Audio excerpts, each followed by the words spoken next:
Welcome back, people. This is Calf Kick Sports. We're here with Lewis. We're here with Jermaine. UFC 305 in the bag, full of surprises. And this is our reaction show, review show, whichever floats your boat. So, first things first. Duplessis first Adesanya. Lewis, I'm gonna go to you. What was your expectation of this fight, and how did it differ in comparison to the result? It was one of those fights. I thought Israel Adesanya probably would have been able to keep it clean enough on the feet, as long as he stopped the takedowns and stuff like that, to sort of keep a flow on the feet. And I thought it was actually going to be a similar type of fight to his Paulo Costa fight, if I'm honest.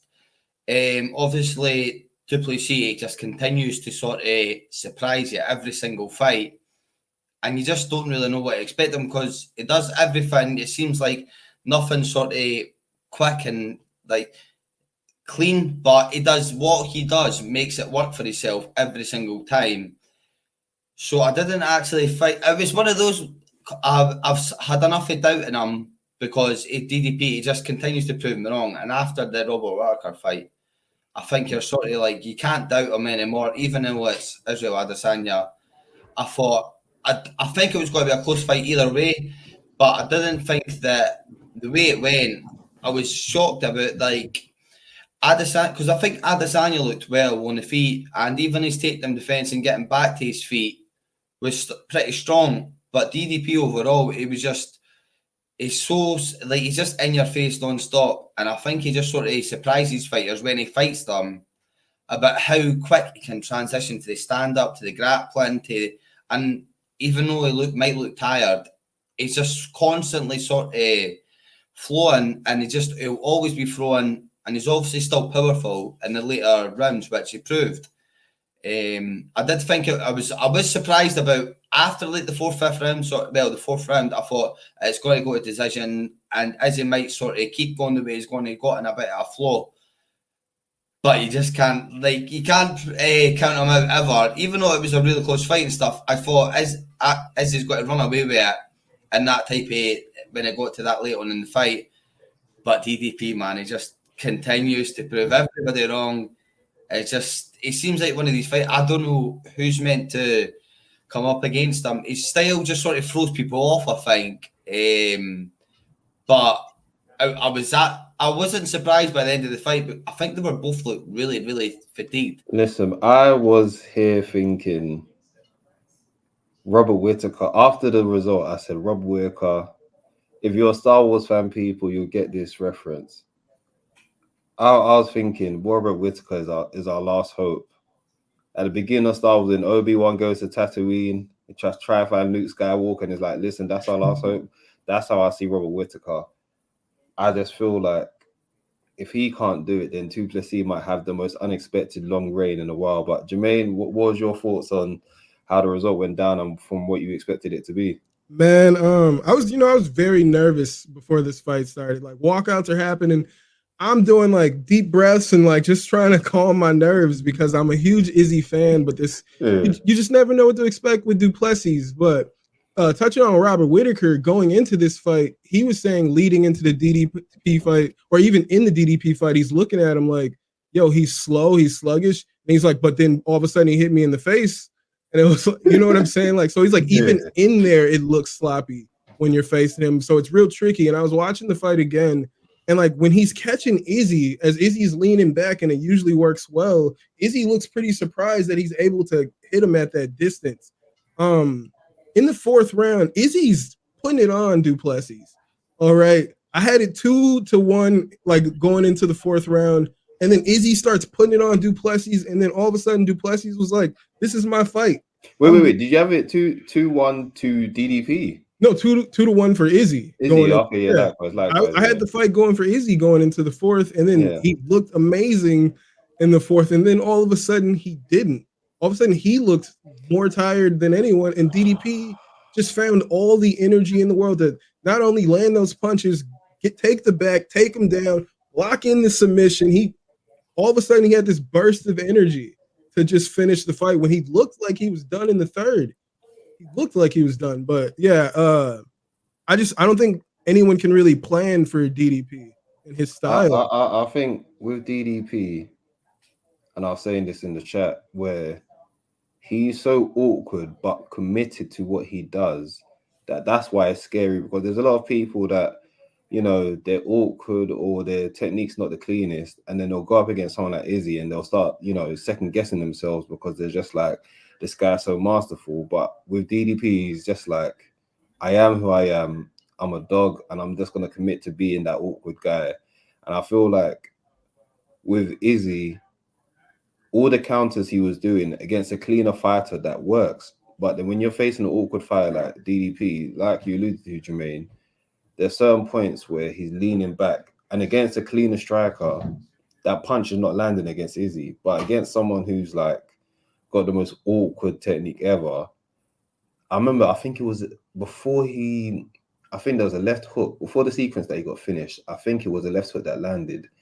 I remember that rocked him, and I think Izzy put on a good poker face, and it made it look like, oh no, I'm fine. But that's just using strike in the game. Yeah. And then looking back, I'm just like, no, that is the one that just had him. Mm-hmm. And it hurt me because I remember thinking to myself, he got clocked with that punch a few times during that fight. So I'm just thinking to myself, exactly. Izzy, like, learn to not stop leaning back, basically. Stop leaning back. Circle out of there. Circle. Like, but it's hard. How do you tell someone that's got so much success with that style to all of a sudden, abandon it? Like, it's hard. But I think it's crazy because he's like, as you say, he's had so much success in doing what he does and how he does it. But I think Duplessis is that unorthodox, and he's just surprises people. It seems like when they get in there with him, they're sort of surprised themselves because how unorthodox he is. He does certain things, and then they're not used to, like, they're so used to like clean fighters that are striking this way or wrestling this way. But it's like Duplessis just like, I'm going to beat you. I don't care if it's a fight or a grappling fight. I don't care how it goes. But even like the ending, like how quick it was to change, like for striking, knew he had him hurt and just jumps on it. Yeah, he's really quick at taking the back as well.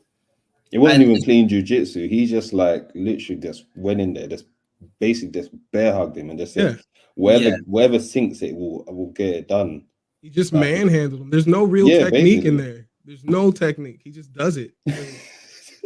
It was similar as like even the way he takes fighters down in that, like with the Darren Till fight. Obviously, people can say what they want about Darren Till's takedown defense and whatnot, and his knees and stuff. It might not be very good and whatever. He's injured constantly, but going into fights. But like every fight DTP fights, it's like he does things, and it's like even like his takedowns. It doesn't look like it's more technique. It's more just runs like at you. Runs at you. He's so confident in what he does, and he makes it work for you. And I think now everybody's got to realize, right, this guy, it might not be something we've really necessarily seen before, and his techniques and his style, but what he does makes it work. Like, you don't beat the fighters he's beat, and the way he's beat them. Oh yeah, now any criticism, it just has to, even if you say he's this, he's that, the guy knows how to win. And sometimes just the most important thing is he going to be the best in one area? No. Does he know how to win? Absolutely. And I think one of you guys alluded to it earlier, is when he beat Robert Whittaker is when I realized, like, that was the one where I was just like, oh, wow. And to do it to someone like Robert Whittaker as well, who I feel like, if we'll go into this discussion after, but because obviously it's presumed that Sean Strickland will be the next guy to fight. Yeah, I think so. DDP. My presumption is Sean Strickland might have the style to beat him only because he's disciplined enough not to engage DDP in a way that, like, Izzy was getting in with the body shots, which I thought was money. Sometimes I got annoyed with Izzy by not using the body shots enough, because I was like, that's money right there. He's banking a lot of shots. But then, obviously, like we were saying, the stuff with the leaning back and everything. And despite this guy losing his last fight, how I feel like the best way to beat DDP might be the same way that Leon fought Kobe, where it's just like, as much as people may not be a fan of it, you just have to be disciplined, have used the most simplest of techniques. Do not go in there and engage with him. Use that jab, use good defensive wrestling, and it's going to be a ball fest. And I feel like that's where Sean Strickland might be the guy to implement that, because that's how the last fight went, basically, except for he just needs to be more aggressive. So I'll send it to you, Jermaine.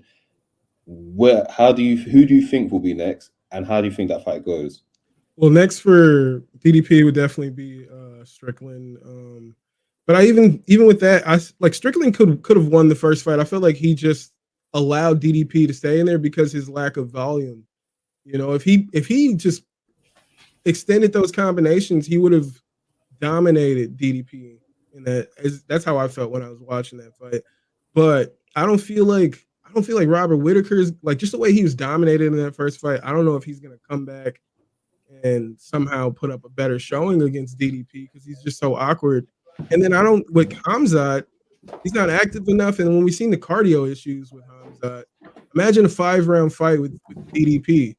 I don't think that goes too good for Khamzat. I say DDP could probably reign for a while, man. I'd have to like really look at the division. Like, I don't know, man. Like, Anthony Hernandez is tough, like, but you know, it'll take somebody like super tough. Imagine if Anthony Hernandez, out of all people, is the guy to the DDP. That is crazy. Yeah, I don't know. What I would want to know, like, is who does Izzy fight next? Oh, we'll get onto that in a bit. We'll get into that in a bit. That's a good follow-up. But yeah, Lewis, what about yourself? Who do you think is next, and how do you think they'll fare against DDP? I do think it will probably most likely be Sean Strickland. I think it's got to go similar to the first fight, obviously. But the thing is with Sean, the way he fights, it does sort of cluster people a bit as well. So the thing is, if he does fight as similar, a bit more aggressive than he might have in the first fight, it opens himself up a bit more, which is a bit risky, especially against DDP, because it's the way he blitzes fighters. I think it takes him by surprise. But the thing is as well, with Strickland being in with him before, I don't know if that might be the sort of thing, because he understands, and now because he's such an awkward fighter, and his DDP's not had to like rematch anybody in the UFC or whatnot. And Strickland now has a better idea. He's seen him fighting Izzy, obviously, and he might have a bit better knowledge to go into the fight and go, right, what he does make him work. It works for him, whether it looks great or looks pretty or not. It makes it work. And it's just a case of trying to combat that, even though they've done it in the first fight. And it was a really close fight, and a lot of people do think Strickland won. I still don't know if it's enough to risk doing it again for a second time, him possibly losing the same weight, which might make him open up and be a bit more aggressive. But with him being a bit more aggressive, it might end up doing the opposite effect of the first fight, and he could get caught. But I do think that I think it will be another very similar to the first fight, because I don't think Strickland will open up too much. It's strange with Sean Strickland because he seems to be more aggressive in the gym than what he does in his fighting, in his actual proper fights. But end of the day, similar to what he said about DDP, what he does works for him, and that forward pressure and stuff like that, it seems to work for him. I'm more excited for the rematch than what it would have been for the first fight. It's a weird thing. I was actually thinking about this yesterday after the fight. I was like, who would I put up against DDP after like that type of performance? And I think it's someone that might not have the style to beat a lot of the other fighters in the division. But I think it's got to take someone with like another similar type of fighter with a lot of punching power, because you can see when he comes into that pocket, you need to catch him. Yeah. Because getting out of the way, he seems to, like, even with Adesanya, like, he just seemed to catch him and keep following him in. So I don't know if it's got to take like some power puncher to catch it. Jared Cannonier. Oh, I think Cannonier could be like his kryptonite, like, because he's not going to back off him either. That is because I was gonna go harken back to what you said about Anthony Hernandez, but obviously he's a bit lower in the division. But Cannonier, I know Dana must be sick right now, because this ain't like the you know, the big names to be coming up against Duplessis. So Dana's probably thinking, I swear, if Cannonier wins the title, he's gonna feel sick because it's just like, yeah, it's not the biggest names by now, but we'll see. But you know, you guys alluded to earlier on, and I believe Jermaine alluded to earlier on about what Izzy goes to next. So, Jermaine, what are your thoughts on where does Izzy go next, and who do you think his ideal opponent should be next? Well, they asked him if he would go to 205, and he said no. He said the rest of his Thankfully, career, yeah, the rest of please, his career will be. people realize. Sorry, I'll let you carry on. The people that keep on saying Izzy needs to go after Pereira, Izzy is not big enough to. Yes, he knocked out Pereira. However, at 205, even at 185, Izzy doesn't have the knockout power to get everyone. He's more of a counter puncher. I don't think that style is going to work well for him at 205, especially a 205 Pereira. So please, people, let's stop with the Pereira 205. But say, go on, Jermaine. Okay, so yeah, he said no X-Nay on the going to 205, and I think that's a great idea.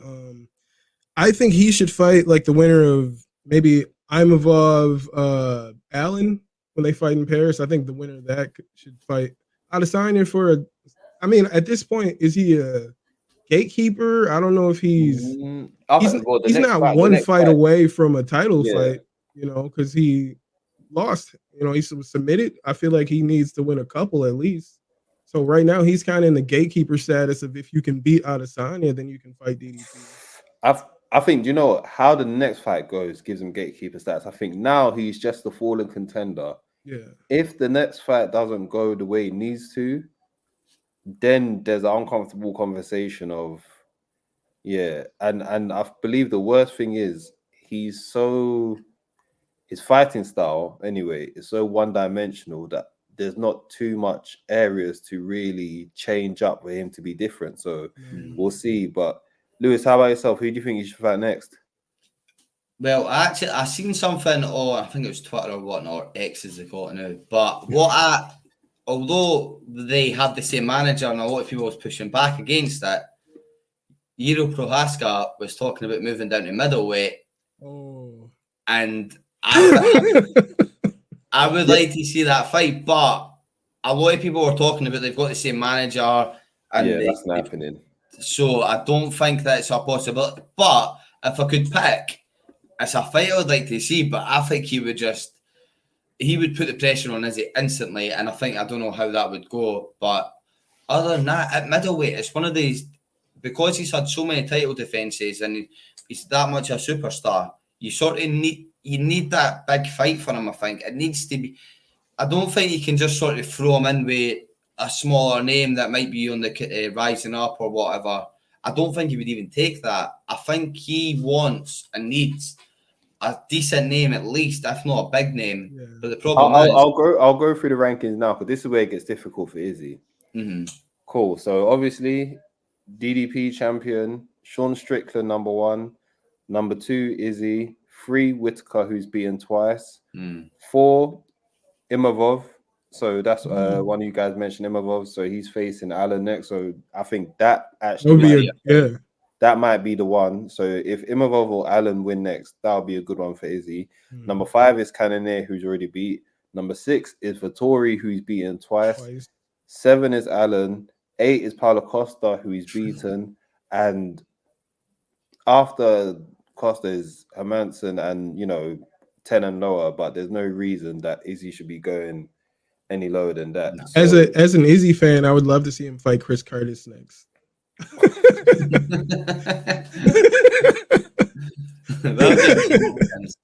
Let's do it. Oh my, that is the most random. Chris Curtis is 15 right now, and funny enough, above Chris Curtis is Anthony Hernandez, who we mentioned earlier, who's a crazy enigma in himself. So let's see. I think the most important thing right now in the middleweight division is obviously Sean Strickland's most likely getting the title, but then we've got Hamzat versus Whitaker next. And Ash will tell you, I've been saying this about Hamzat for a long time. I feel like that chain is fugazi. I don't know how, against top competition, Hamzat's not really shone the way that they were shoving him down our throats that he was the next best thing. I'm not saying he ain't got it in him. I'm just saying we started giving him accolades before he earned them. So we crowned him a 2-division champion right away. Which was crazy. Because I after the Gilbert Burns fight, I remember I was just like, he's just Gilbert Burns exposed the side that if you do that against other top guys, former welterweight, and even against Kamaru Usman as well. And Usman even said it himself, like he didn't put on the gas when he needed to, but he was coming off like less than a week turnaround. So yeah, exactly. But 305, we'll go down the card. Kai Kara Francis knocks out Steve Craig, which I'll be honest, going into this fight, I didn't know where this was gonna go. It was obviously Steve had put on a good fight in his last, the most random title shot in title shot history. Yeah, definitely. We got that coming up with Roundtree versus Pereira. Oh, we'll get on that's listen, man. Shout out Roundtree. I like Roundtree. I like him too as well. I'm glad. Before we don't want to get in it too much just now, but could you imagine? Can you imagine Dana White's face if he was to knock out Pereira? Roundtree does it. Listen, do you know who's going to be more pissed off? Uncle Live, because they're going to do the rematch for that, and Uncle Live is going to have to wait another. Whatever Uncle Live said at the end of that fight with Blachowicz, he must be regretting it because they have been treating him like a pariah since. He's just not getting his shot at all. I'm not the biggest fan of how he carries himself. I feel like he acts like a meathead, but now it's getting to the point where it's out of order what's going with Uncle Live. But that's neither here or there. But Kai Kara Francis for Steve Craig. Like I said, I didn't have any expectations for this fight because the flyweight division is in another weird loop where it's like you got the champion and no clear contenders. So I'll go to you, Lewis. What was your thoughts on Kai Kara Francis and Steve Craig? Craig, am I saying it right? Urseg. Apologies, Mr. Urseg. Actually, I thought it was the way it planned out. I was not expecting it to be so over. I thought we could have been like one of these went the distance or something like that. Especially, I know he had the close fight with Pantoja and that in his last fight. But Kai Kara France seems to be that one of the fighters when he's on, he's proper on, and I think he just sort of caught Usyk off guard and just he was on it for the first minute, the first second. Because he threw the same combination that finished him, I think it 2 or 3 times before he actually caught him. And then the way he finished him and stuff like that. I do feel bad on this because in his hometown and that, obviously. And the way I don't think that's a fair assessment of how they both fight and how well they both are. I think it's one of the fights, he got caught a couple of times and it just styles make fights. And Kai Kara France just seemed to be like he caught him a couple of times in the same sort of transition and that, but I think it's one of those fights that is what it is. But I think Kai Kara France has to get a title shot next. I think this might be the best thing for Steve, only because he was thrusted into that title shot and he done so well. I believe that the development stage that he was on just got, fast tracked in a way that now I feel like just let him reset, let him go back to fighting lower guys, building himself up, and then going again at the top contenders. But yeah, Jermaine, have you got any further comments on that fight and the future of the flyweight division? I mean, I definitely favored Urseg going into that fight. I thought he was gonna. Yeah. I didn't know if I thought he was gonna finish Kai, but I thought he was gonna be better. But I mean, looking back, hindsight, Kai has the experience on his side. Like he's fought like better competition. Like he had everything going for him heading into this fight. And maybe the hype of Urseg just got to me in this one. We should have known what would probably happen. Listen, we're all prisoners of the moment at times, and it's not like he didn't put in a great performance against Pantoja. And in all honesty, if it wasn't for his own mistake, he may have won that fight. Oh yeah. So it's a weird one because my main guy at flyweight, who I thought was the real one that was going to save the division, and I think he was on the road to stardom, and then Pantoja came up.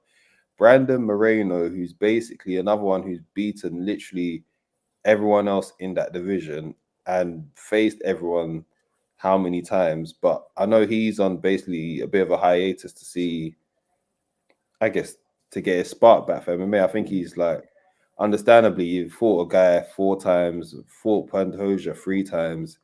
He's probably just had fatigue of like Constant this ain't it. fight Yeah, camps. yeah, yeah. So it'll be interesting to see. I believe Kai Kara France right now is 4th in the division, with Amir Albazi ahead of him in 3, Mr. Moreno at 2, and Royval at 1. So, like you guys mentioned, Kai might be next for the title shot.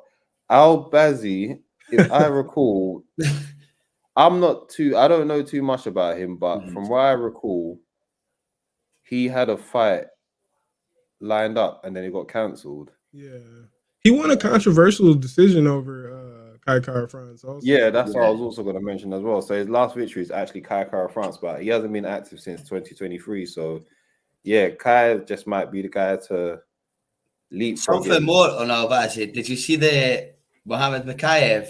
What he said? He says about I'm sure it was Albazi. He was meaning it. He says that they had a bit of running, and Albazi put a gun on him. what?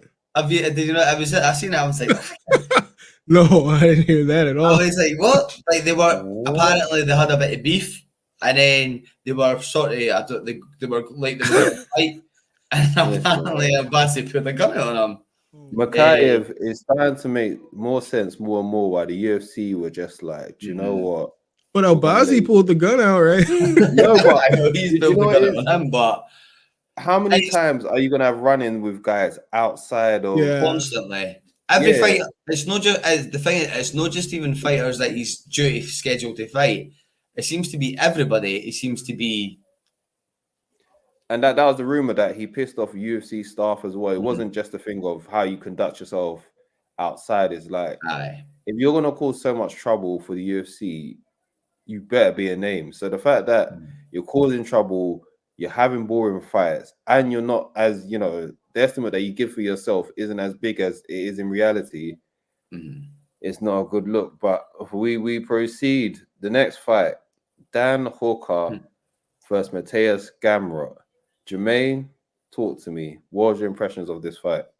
I think if I'm Gamrot and I'm known to be a bit chinny, getting dropped in all my fights, I'm gonna wrestle, and choose to not stand with Dan Hooker. That's what I think I would do. But you know, if you want to have an exciting fight, you're gonna play that game. And I'm happy for Dan Hooker. You know what I'm saying? It moves him up to the top 5. And yeah, I hope he gets that fight with Charlie Olives. You know what I'm saying? A long time in the making. No, he's not gonna win, but someone else mentioned. I've seen some other possibilities. Is Charlie Olives, which I like Hooker, man. I don't want him to take that fight. Nah. There's Charlie Olives, or then there's Justin Gaethje, which I liked as well for him, especially Justin Gaethje, where he is now. He's not he's got more wear on the tires. Still dangerous, but more wear on the tires. Is a winnable and it's a big name. Or the third one is potentially if Max Holloway loses to Ilia Topuria, Dan Hooker versus Max Holloway, BMF. I believe for the hardcores, Dan Hooker is in the BMF category, but I don't know does he need one more win in, let's say, general public's eyes to qualify for BMF? I think the first fight with Poirier kind of solidified him as a BMF.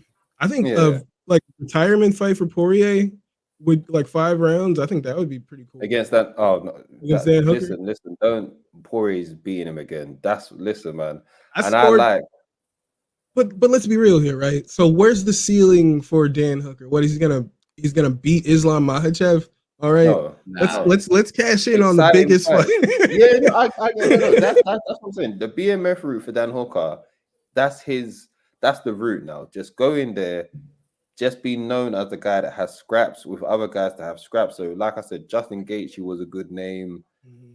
Poirier, I think if Dan Hooker was to get the BMF title, then Poirier would have faced him. But I think because Poirier's already got a win, Poirier's in that weird space where it's like you've beaten everyone in the division but Aye. the title holders, and you just happen to face three of the best lightweights ever in Charlie Olives, Islam, and Habib. And even I always say this all the time, even without the belt, for me, in the strongest division in the UFC, I still have Dustin Poirier top 5 above other title holders because his resume is just that good. But Fought everybody. he's fought everyone, got impressive wins over a lot of people. So it will be interesting to see where he goes next. But we digress. With Dan Hooker, any more additional comments, Lewis, in regards to Gamrot and Hooker? Well, here's one for you, and I sort of call for it. Hooker to try to hop Chandler if McGregor ever is going to come and I just hope so. could you imagine Hooker goes full in? Chandler. Then the corner knows that Hooker isn't going to try to shoot on him or anything like that. He knows he's got to have a stand-up war. And it seems like McGregor is the type of guy that if he missed, because at this point I'm like, you're doubting it, is it going to happen? Hopefully, obviously, but McGregor's not coming back. Imagine Chandler, or even at that sort of, it's one of the Hooker Holloway would take my money, but Hooker it's no fucking it's not fought Gaethje either. So it's another sort of. I think Hooker's got a lot of options, especially after winning that. Yeah. But he's, as they say, like because the way the lightweight division is now, if Islam's got to be injured for as long as they're saying it, 8 months, 9 months possibly, then if I'm Hooker, you know you're not going to get it, but there's no harm in absolutely shouting for the rooftops. I've just beat Gamrot. I want to interim belt versus Sarukian. Yeah, like he said he hates Armin and he's not going to fight. He hates him. I don't know where that was game for, but I get Armin. No, Armin rubs people the wrong way. Everyone hates him. Yeah. No, because I've tried to like Armin, and I think he's the biggest threat to Islam. Definitely, I'd say so. Some comments that Armin is he's a meathead. He's another one. He's a meathead, a very talented meathead, but he's a meathead. So it's like he's in the same cloth as like Ankalaev, Marvin Vettori as well as another one where it's just like you want to like them because of how they fight, but they're just meatheads. But I believe, do you know what? Chandler versus Hooker. Again? I would love, do you know, this is my Chandler hate coming in. I would love for Hooker to go in there, beat Chandler, and take away that McGregor fight from. Not even take away that McGregor fight. Just put a bit more stain on Chandler. I despise Chandler, and if Hooker could actually get that fight back. He looked so scared in the first fight, though. I think. Yeah. I do think Hooker's gone through a transformation that he's rejuvenated again. But sorry, go on, Lewis. I think because even with the first fight, there's a lot of buzz about Chandler as well. And I don't, even though I had all these kind of wars in Bellator and that, I don't think anyone could have prepared the style that Chandler was going to fight in the UFC, where he's just coming out for a war, and it's like he's happy to take a loss. Not happy, obviously, but he would rather take a loss in an exciting fight and be that guy than what it would be, because his wrestling, there's a lot of guys he's fought that he maybe could have stuck to the wrestling, stayed on them, cleaned in the striking a wee bit, but concentrating on the takedowns and stuff. And he maybe could have beat a few of the guys he's lost to, or even been a bit more competitive, or give him something else to think about. But I think he's fully pledged into that guy now. He wants to be the exciting fighter, and he's probably getting a lot of backhander payments for Dana as well for this type of fight he's in. That bootlicker, I know that bootlicker is getting all sorts of bonuses from the UFC. He's got the infamous Tony Ferguson. What Tony Ferguson say? Dana White privilege. Chandler absolutely has it. I was so happy when Poirier beat him. Sorry, I'm letting my hate for him slip through. Listen, man. But listen, the skies. Well, let me not say the skies, but there's a lot of options for Hooker. So I'm happy for him, and we'll see what comes next. So 2 more fights. We'll quickly go through. This next one hurts me because I absolutely love this guy, but man, the slide that Tai Tuivasa is on, and it hurts me more because like Tai Tuivasa beat my other guy, Derek Lewis. I said, "Are you going to tell me you went and beat Derek Lewis just to go on this slide?" So Tai Tuivasa loses to Jairzinho Rosenstruck. So, Lewis, I'm going to go to you. What is your thoughts on this fight, and what do you think is next for either fighter? Well, I think Rosenstrike, I knew he would fight smart technically, but I just thought that Ty has that sort of thing in him that he seems to drag a bit of long exchanges out with technical fighters, and I thought that might have came ahead, but I think Rosenstrike just fought a smart fight and he stayed on the outside sort of. And I mean, he did come in, he was catching him, getting himself. There's no point in fighting Ty in that style where you're just both swinging because he carries that much power. Oh, yeah. It's just, I wouldn't even say it's a 50-50. Maybe if it is against someone like Derek Lewis or if it was against an Ngannou, but Ty's got that much power. There's not many people that can come close to his power. Yeah. I do think that obviously, I don't know where Ty goes for here because I'm trying to remember how many that is in a row now. He's on a major skid. Which, five. See, heavyweight. Yeah, but that's the thing. I think he's got enough cachet at heavy. One, because it is the heavyweight division, and two, he's shown that he's exciting enough that it's almost just like we can. He's maybe got one or two more fights left, or I see it as he's so exciting that they'll let him at least fight out his contract. Mm-hmm. They may not re-sign him, but they might just say, do you know what? If he's got one or two more fights on his contract, he's excited enough that we'll let you fight out your contract instead of releasing you. But I feel like they just need to pair him up with fun fights. Forget trying to put him up the rankings. And I think he and his manager, whoever's managing him, also needs to just say like, yeah, I've had enough of stop trying to be a contender. Go the Kevin Holland route. Be the mercenary that you are. Have fun fights and just go out there and have slugfest with other people that's down to have a slugfest. He's a good opener for a main card like this. So I wish all the best to Ty Tuivasa because he's a good, interesting personality. But I'm gonna say to Jermaine, any other additional comments for this fight and where either fight goes from here? I've always been a Ty Tuivasa hater. But like I just don't think he is a UFC fighter. I don't think he's UFC level, but I don't think most heavyweight fighters are UFC level.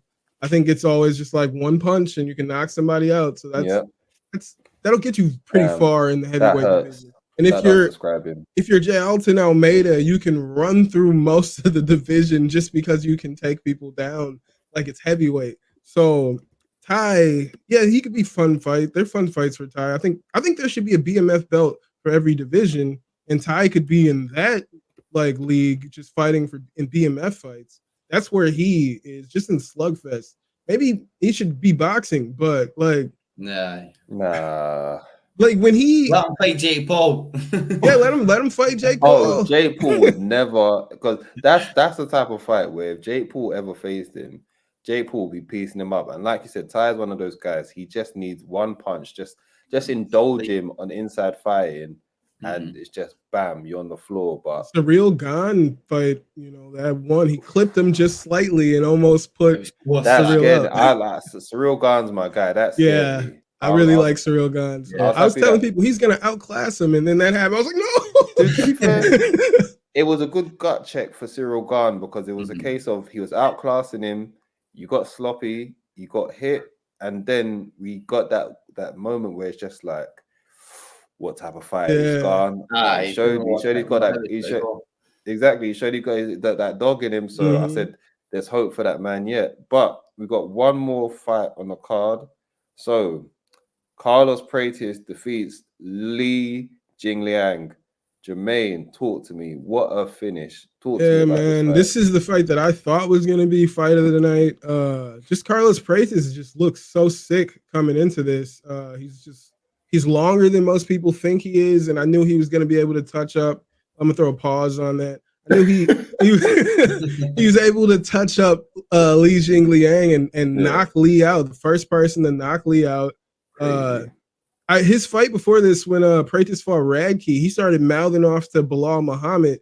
So I'm like, we already got the rivalry brewing with Pratis. This is a pretty marquee win. He's calling out Chaos Williams after this fight. Let me check rankings quickly. But whilst I'll check, okay, Yeah. okay, so they're both unfortunately not ranked just yet. Yeah, he said, I think with his contract, with how much he's getting paid, he wants to fight. He doesn't want to fight a ranked opponent. Yes, Yeah. yes. Yeah, Smart so man, he's smart calling man. Chaos Williams for his next fight, which is a great fight. You Very know, much. Chaos Williams had buzz back in the day, but you know, he could revive it here with a win against Praises. But I like Praises. I like that, and I also like you mentioned, I like the fighters that are doing that thing of like, yeah, I'm not getting paid that much. I'm not going to take ranked opponents just yet. But Right, Lewis, we'll go to you. Any more additional comments in regards to the Praises fight and and his future? I just think he looks so slick on his feet. Like you've seen the Leech, obviously, like in fights before and stuff like that, but I can't ever remember him seeing. It seemed like it was inevitable what was going to happen. His striking was just so clean, and you could just see every time he landed on him, he was hurting him really badly. Which all these fights that you've ever seen Leech in that throughout time, you've never seen someone hurt him consistently so often. And it just seemed like it was a sort of matter of time more than, oh, can he get back in it? I think it was more just like, when is he going to catch him to finally put. But I cannot wait for his next fight and see who he fights next, because the striking is so crisp. Any opponent? So Jermaine mentioned Chaos Williams. Do you think Chaos Williams is a good one, and you so know you they're both both agree bang it Chaos out. Williams, for sure. I think they would both bang it out, but it's hard to say so far. But the striking he was showing on Saturday was like, it's so crisp in that you don't know who would. So it's a bright future for him anyway. But Chaos Williams would be a banger of a fight, I think. Definitely. Well, that concludes our review of the main card of 305. 306 next, which is going to be Sunday. Well, Sunday for us in the UK. Yeah. Saturday for Jermaine, but 15 September, Sean O'Malley versus my guy, the Machine, Marabias. Yeah. Devashili. And then also on the co-main, Alexa Grosso versus Valentina Shevchenko. So, and also Brian Ortega versus Diego Lopez, which should hopefully be a good fight. Featherweight. Hopefully Brian Ortega's in healthy condition to do that. But before we go, if you guys want to plug your socials, just so everyone in the Calf Kick community and those watching the video can come check out your content. So yeah, go ahead, guys. You want to go, Lewis? Well, I've just recently sort of started doing I've got my own channel and that now, and I've just recently started doing some work with the Calf Kick guys, which I appreciate for coming on with me tonight and sort of show me the ropes. So my channel is just at Lewis Collins MMA. I'm going to be getting a bit more content out from now on, and I've just started, so I'm trying to get out as much out as possible. But I appreciate your time, boys. And Jermaine, what about yourself? Yeah, you guys can follow me on TikTok, Instagram, subscribe on YouTube to my channel, just Main on MMA, or Mama as I like to call it. But yeah, just just follow me everywhere. Go and check out Arabs MMA. I do some writing over there. Yeah, thank you guys for nice meeting you, Lewis. Guys. Welcome to the team. And yeah, thank you so much. Just getting started, guys. Indeed. And that concludes for Calf Kick Sports. Over and out. Peace.